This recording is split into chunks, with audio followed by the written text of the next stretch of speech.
Hello everyone, welcome to high medico. আজকে আমি তোমাদের সবচেয়ে মোস্ট ডিফিকাল্ট সাবজেক্ট যেটাকে বলা যায় নিটের ক্যাটাগরিতে, মানে পিসিবির মধ্যে, তো ফিজিক্সটাই বলা যায়। অ্যাকচুয়ালি অনেকের কাছে হয়তো সহজ লাগবে, কিন্তু সেটা হয়তো 100টার মধ্যে 10টা হতে পারে। তো আজকে আমি সেটা নিয়ে কথা বলবো যে কীভাবে তোমরা ফিজিক্সটাকে ইমপ্রুভ করবে। আমি 3টা ক্যাটাগরিতে ভাগ করবো বেসিক্যালি। প্রথমটা হচ্ছে যারা এবছর তোমরা এইচএস দিলে তাদের জন্য, তারা 1 মাসে কী করবে। তারপরে আছে তোমার যারা পুরো 1 বছর ধরে প্রিপারেশান নিয়েছিলে, যাদের টার্গেট ছিল 2024, তারা এই সময়তে কী করবে। আর যারা 2025-এ দিবে তাদের জন্য বলবো। আর শেষখানে ভিডিওতে একটা প্রো টিপস থাকছে, মানে আমার মতো যারা গরিব স্টুডেন্ট, গরিব এই জন্য বলছি, যারা সারা বছর পড়াশোনা করেনি, মানে 1 বছরে পড়া যারা 1 মাসে করতে চায়, তারা কী করবে যাতে মিনিমাম একটা ভালো ডিসেন্ট মার্কস পাওয়া যায়। তো সেই নিয়ে কথা বলবো আজকে। তো চলো একে একে শুরু করি। তো আমি হচ্ছি জেএনএম কল্যাণী সেখানের সেকেন্ড ইয়ারের স্টুডেন্ট। আমার নিটে স্কোর ছিল 604 এবং ফিজিক্সে স্কোর ছিল 152। তো আমার তার সাথে সাথে আমি তোমাদের আমার স্টোরি শোনাবো, যে আমি কীভাবে 50 পেয়েছিলাম আর কীভাবে 0ও পেয়েছিলাম, এরকম হতে পারে যখন প্রথম প্রিপারেশান নিয়েছিলাম। তো কীভাবে তোমরা ইমপ্রুভমেন্ট করবে সেই নিয়ে একটা ওভারঅল আজকে কথাবার্তা চলবে। আশা করি হয়তো তোমাদের ভিডিওটি ভালো লাগে। তো প্রথমে শুরু করা যাক যারা তোমরা 1 বছর ধরে প্রিপারেশান নিলে তাদের নিয়ে। তো আশা করি সবারই হয়তো ক্লাসগুলো করা হয়ে গেছে, মানে কনসেপ্টের যেগুলো ব্যাপার থেকে আর কি। অনেকে পিডাব্লিউ থেকে নিচ্ছে বা অনেকে বিভিন্ন রকম প্ল্যাটফর্ম থেকে নিচ্ছে। যাই হোক, তোমাদের কনসেপ্ট ক্লিয়ারটা থাকলে হলো, যেটা আমি মনে করি। তো ব্যাপারটা হচ্ছে যে তোমরা যদি ক্লাসগুলো শেষ করে থাকো, তাহলে তোমাদের এখন একমাত্র করণীয় যেটা হচ্ছে যে যতগুলো তুমি ক্লাস করেছিলে সারা বছর, সেগুলোকে একবার করে রিভিশন দেওয়া। আর যদি ক্লাস বাকি থাকে তাহলে তোমাদের ম্যাক্সিমাম 10 দিনের মধ্যে সেটাকে কমপ্লিট করে নাও। কারণ তোমার 1 মাস মতো হাতে সময় আছে, তোমাকে এখন কোশ্চেন প্র্যাকটিসের দিকে ফোকাস করতে হবে। দেখো, আলটিমেট তুমি যতই কনসেপ্ট ক্লিয়ার করো, তুমি যদি কোশ্চেনে ফেস না করো, তাহলে তোমার কিন্তু ফিজিক্সের ক্ষেত্রে কিছু দাঁড়াবে না। অ্যাকচুয়ালি ফিজিক্সটা হচ্ছে প্র্যাকটিস বলা যেত, P for practice, P for physics. আশা করি সবার হয়ে গেছে, কিন্তু কিছু ছেলে থাকে তাদের জন্য বললাম। তো তারপরে তোমাদের কী করতে হবে, যে এখন মক টেস্ট দিতে হবে, মানে পুরো ফুল সিলেবাসে। এখন তো আর সেই পার্ট সিলেবাস আর চলবে না, ঠিক আছে? প্রত্যেক দিন তুমি মক টেস্ট দাও, ঠিক আছে? এখন দিনে হয়তো 2-3টে মক টেস্ট দিতে হবে তোমাকে। আর ফিজিক্সের জন্য তো অনেকগুলো টেস্ট দিতে হবে, যদি তোমার ফিজিক্সটা উইকনেস লাগে, মানে যেটাকে তোমার ভয় লাগে সেটাকে বেশি কিন্তু তোমার ফেস করতে হবে, নাহলে কিন্তু সেই সাবজেক্টের প্রতি ভালোবাসা আসবে না, ঠিক আছে? তাহলে আমি যেটা বলছিলাম যে তোমাদের কী করতে হবে, যে প্রথম থেকেই যে ক্লাসগুলো করেছিলে সেগুলো পুরো রিভাইজ করো, প্রত্যেকটা লাইন বাই লাইন দেখো। মাঝখানে যদি আবার অসুবিধা হয় তাহলে সেই ক্লাসটা আবার সেই পার্টটুকু দেখে নাও, ঠিক আছে? কিন্তু তোমাকে কী করতো, প্রিপারেশানটা একরকম পিক লেভেলে নিয়ে আসতে হবে। এবং মক টেস্টে তুমি যদি এখন সেই 150-র আশেপাশে যদি থাকতে পারো, কিন্তু তোমার একটা আলাদা লেভেলের কনফিডেন্স থাকবে। কারণ আমাদের বায়োলজিটা অনেকেরই হয়তো মোটামুটি ভালোই থাকে। আমি বায়োলজি কীভাবে ইমপ্রুভমেন্ট করতে হয় সেটা একটা ভিডিও বানিয়েছিলাম, সেটা তোমার লিঙ্কে থাকবে, দেখতে পারো। আর ব্যাপারটা হচ্ছে যে ফিজিক্সের ক্ষেত্রে কিন্তু অনেকেই কলেজ ছুটে যায় বা অনেকের র্যাঙ্ক ভালো হয় না।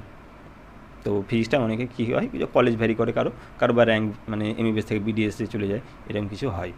তো সেই জন্য বলছি যে যারা সারা বছর প্রিপারেশান করেছিলে তারা এই সময়তে শুধু মক টেস্ট দাও, রিভিশন করো।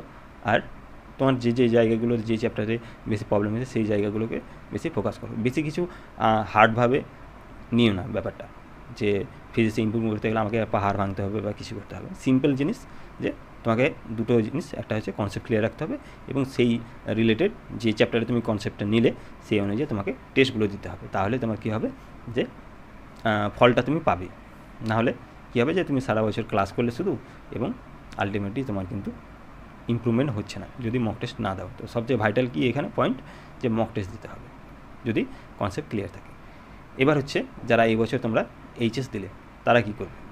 তো তাদের জন্য বলি যে, যেটা আমি প্রো টিপস বলছিলাম যে তোমাদের দিব, তো তারাও এর মধ্যে ইনক্লুডেড, যে একটা তোমার ক্র্যাশ কোর্স বিভিন্ন রকম হয়, বিভিন্ন স্যার বিভিন্ন রকম করায়। তো আমার সবচেয়ে ইউটিউবে মানে ফ্রিতে যেটা ভালো লেগেছে ক্লাস কোর্স, এবং যেটা সবচেয়ে বেশি ইফেক্টিভ আমার মনে হয়, বা আমার বন্ধুদের সাথে আলোচনা করে দেখেছি, সবচেয়ে ইফেক্টিভ আমাদের ইউটিউবের স্যার হচ্ছে প্রশান্ত কুমার বলে একটা স্যার আছে, যার নিট ফিজিক্স কোটা বলে একটা চ্যানেল আছে, হয়তো তোমরা বেসিক্যালি অনেকেই জানো। তো সেটার দেখো অনেকগুলো পার্ট আছে। 2020-তে একটা যে লেকচারগুলো করেছিল, যে ডে 1 ডে 2 এইভাবে, মানে টোটাল 32টা মতো ক্লাস ছিল, ঠিক আছে? তো সেই ক্রাশ কোর্সগুলো যদি করে থাকো সব ক্লাসগুলো, তাহলে আমি শিওর তুমি 100-র নিচে নামবে না মার্কস, এটা আমার গ্যারেন্টি হতে পারে। প্রশান্ত স্যারের ওই নিট ফিজিক্স কোটা যদি করে যাও এই 30 দিনে, তাহলে কিন্তু তোমার একটা ডিসেন্ট মার্ক আসবে। এবং তার সাথে সাথে কী করতে হবে, তোমাকে হালকা প্র্যাকটিসও রাখতে হবে, পিএকিউ প্র্যাকটিস করো। আর নতুন নতুন কোশ্চেন আমার মনে হয় বেশি ফেস করা ভালো। অ্যালেন আকাশের বিভিন্ন রকম মক টেস্ট এখন সব জায়গায় অ্যাভেলেবেল, তোমার টেলিগ্রামে তো অনেক আছে, প্লাস তোমার বিভিন্ন রকম মোশন আছে। তারপরে টেলিগ্রামে জয়েন করলে তুমি বিভিন্ন রকম টেস্ট সিরিজ পেয়ে যাবে, সেগুলো তোমার যদি নিট ওরিয়েন্টেড হয় তাহলে অবশ্যই সেগুলো তুমি ম্যাক্সিমাম যতটা পারবে ততটা প্র্যাকটিস করো। প্র্যাকটিসই হচ্ছে অ্যাকচুয়ালি মেন বলতে পারো ফিজিক্সের ক্ষেত্রে। তারপরে আছে যারা তোমরা ভাবছো যে 2025-এ নিট দেবে, তাদের জন্য এখন তোমরা হালকা ক্রাশ কোর্সটা নিটের জন্য করে রাখো। হয়তো তোমরা বেশিরভাগ রানিংয়ে দিচ্ছ হয়তো নিট, আশা করি সবাই। তো তোমরা কী করবে, যে প্রশান্ত স্যারের যে নিট ফিজিক্স কোটা বললাম সেই পুরো ক্রাশ কোর্সটা করে নাও একবার, যেটা আমি করেছিলাম 1 মাসে সম্ভব।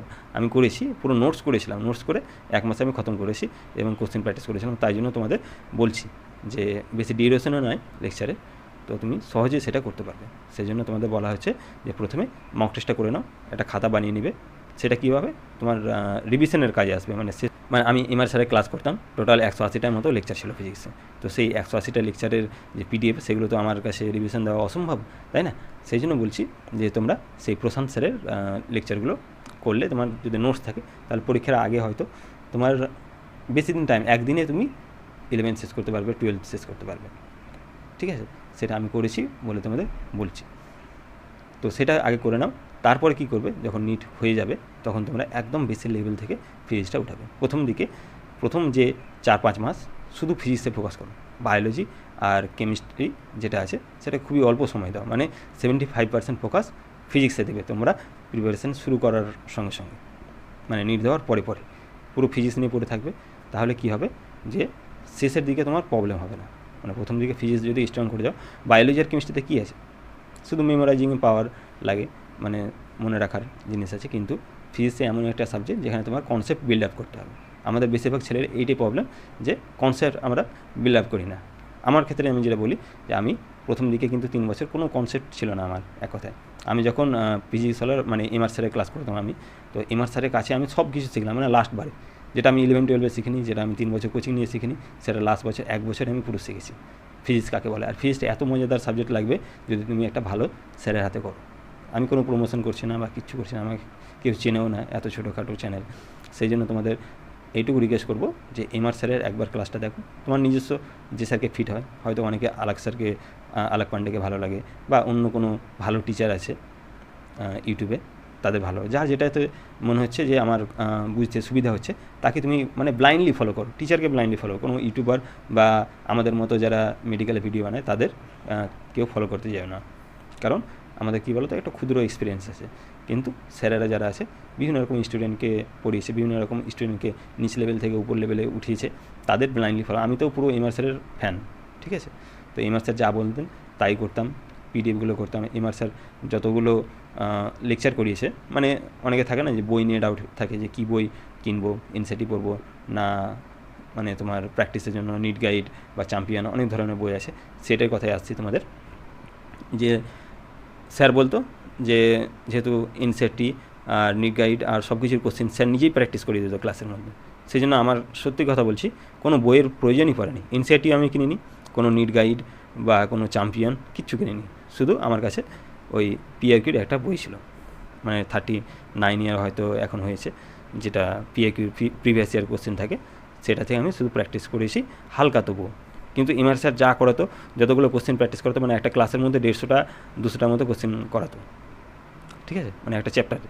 তো সেখানে আমার সব কিছু হয়ে যেত, আমি শুধু পিডিএফটাকে ফলো করতাম বারবার, পিডিএফটা সেভ করে রেখে দিতাম, সেটাই ক্লাস, মানে যেহেতু আমি সেই ক্লাসটা করেছি, সেই পিডিএফটা করতে আমার বেশি টাইম লাগতো না, সেই জন্য আমি সেটাই বারবার করতাম, কোনো বেশি কিছু আমি লোড নিতে যাইনি। সেই জন্য তোমাদের এটাই রিকোয়েস্ট করবো যে তোমরা কোনো স্যারকে ব্লাইন্ডলি ফলো করো, স্যার যা বলছে তাই শোনো।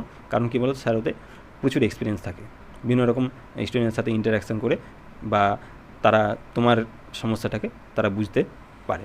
তো তোমাদের অনেকের কারো যদি এরকম কিছু ডাউট থাকে, যে কনফিউশন থাকো যে আমি ক্লাস নিয়ে বা বই নিয়ে বা নোটস নিয়ে বা মক টেস্ট নিয়ে, তো তোমরা অবশ্যই কমেন্ট করো, তোমাদের ইন্ডিভিজুয়ালি অ্যান্সার দেওয়ার চেষ্টা করবো। আর এই 1 মাস সময় তোমাদের একটাই রিকোয়েস্ট করবো যে তোমরা একটু স্ট্র্যাটেজি মানে গুছিয়ে পড়ার চেষ্টা করো, কারণ এই এক মাসে কিন্তু অনেক কিছু করা সম্ভব, গোছানো সম্ভব আর কি। যাদের এলোমেলো হয়ে আছে তারা সবাই ঠিক করে নাও, যাদের ক্লাসের প্রবলেম আছে তারা তাড়াতাড়ি করে ক্লাস করো, পুরো যেখান থেকে হোক টাইমটাকে ম্যানেজ করো, ঠিক আছে?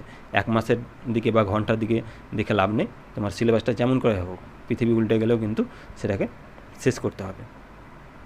লাস্ট চান্স পেলে আজকে স্থিতটা এই জন্য পড়েছি যাতে তোমরা হয়তো হালকা মোটিভেশন পেতে পারো, যে হয়তো তোমাদের গলাতেও সেটা ঝুলতে পারে, যেটা হয়তো কেউ মানে কিনেও হয়তো মুকেশ আম্বানি বা নীতা আম্বানিও এটা যোগ্য নয় স্থিত গলায় ঝোলার বা কোনো হোয়াইট অ্যাপ্রন পরা, কারণ তাদের সেই যোগ্যতাটা হয়নি, হয়তো তাদের টাকা পয়সার দিকে দিয়ে হাই হয়ে আছে, কিন্তু এটা একটা আলাদাই খুশি হবে যখন তুমি একটা গোল অ্যাচিভ করবে। তো সবাই মোটিভেট থাকো, প্রিপারেশান করো। শেষে সামারাইজ করে এইটুকু শুধু বলবো যে ফিজিক্সের জন্য কী দরকার, প্র্যাকটিস প্র্যাকটিস প্র্যাকটিস।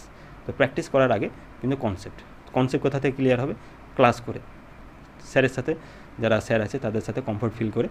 তোমরা যারা অনলাইনে করছো তারা অনলাইনে করো, অফলাইনে যারা করছে তারা অফলাইনে করো, কিন্তু তোমার একটাই উদ্দেশ্য থাকবে যাতে তোমার কনসেপ্টের কোনো ঘাটতি না থাকে প্রত্যেকটা চ্যাপ্টার।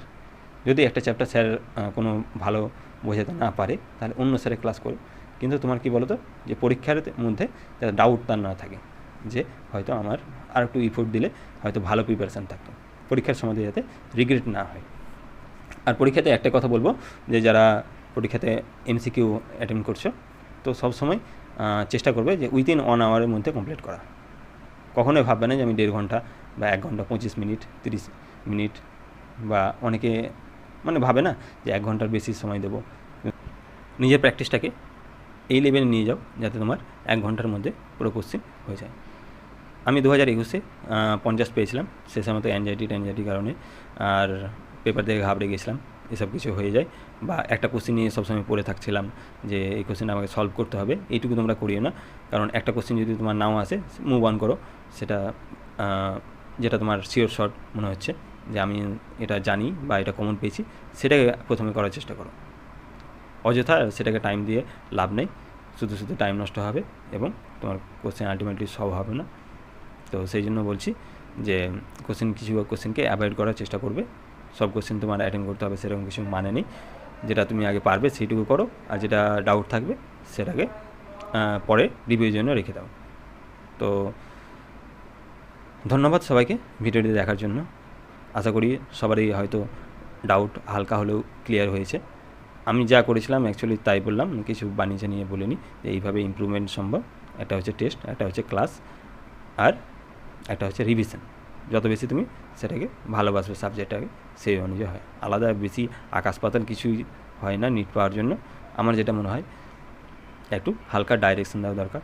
আর বাকি এক একজনের এক এক রকম ডাউট থাকতে পারে, ঠিক আছে? পার্সোনালি তোমরা আমাকে ইনস্টাগ্রামে মেসেজ করতে পারো বা তোমরা কমেন্ট বক্সে লিখতে পারো, তোমাদের অবশ্যই আমি চেষ্টা করব সেগুলোর অ্যান্সার দেওয়ার। সবাই ভালো থাকবে, সবাই ভালোভাবে প্রিপারেশান নাও, আর জীবনে একটাই লক্ষ্য রেখো যে হ্যাঁ একদিন উই ক্যান ডু ইট। ধন্যবাদ। সাবস্ক্রাইব করে দিও, বন্ধুদের সাথে শেয়ার করে দিও যদি ভালো লেগে থাকে। ধন্যবাদ।